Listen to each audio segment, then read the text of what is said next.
If you've played Fortnite recently, then you more than likely heard little whispers of how Fortnite has returned to iOS after being banned for just about 4 years. Although a majority of the community is long gone and the game's only available in the European Union, there's no denying this is a victory for the mobile community as a whole. Now, while this W was long awaited, I can't help but think about the one thing that would have somewhat held the community together during this long, cold drought, which is Android. While the game was unavailable on iOS, Android practically remained available in its entirety, but instead of Epic shifting their focus from iOS to Android and showing a community they still cared, they practically did the exact opposite, causing majority of the mobile community, and I can't make this up, all of their largest mobile content creators to call it quits. In today's video, I'm here to share my thoughts on the constant neglect of Android Fortnite over the years and the future of Android since the game is finally back on their main cash cow. My name's Sam, and let's get straight into the video. Android Fortnite was released all the way back in Season 5 of Chapter 1. Other than the exclusive skins they offered with certain Samsungs, there was never really any incentive to play on Android when there was iOS. Majority of the mobile community flocked to iOS, while Android kind of played the role as the middle sibling. Fast forward a couple of years and we're in 2020. The news had just hit that Epic and Apple were going at it over some type of payment method, and Fortnite was completely removed from the App Store. Initially, the mobile community assumed this was just temporary, and the game would be returning within a couple of weeks, nothing too serious. And then we fast forward a little more, and then the other platforms are a couple of weeks into the Marvel season. The hype of having only mobile servers was starting to wear off, and now mobile players were looking for ways to get around the ban. While there was a couple of ways that gave mobile players access to the new season like cloud gaming, none of them were really as great and felt as great as the native iOS game itself.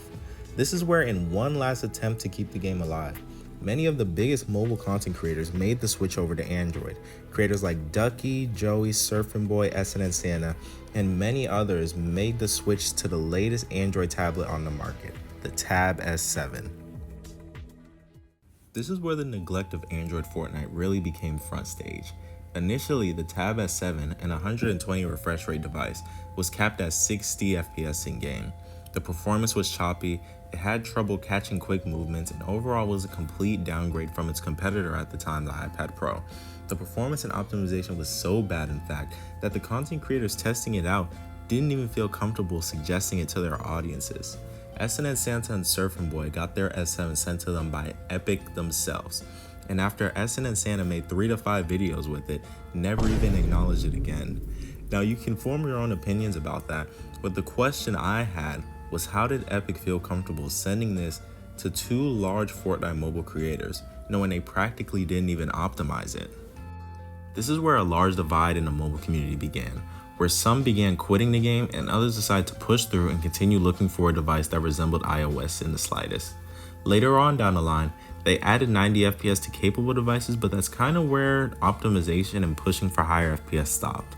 Over time, better Androids continued to release, with some of them even maxing out at 144 to 165 Hz, way higher than any Apple device release.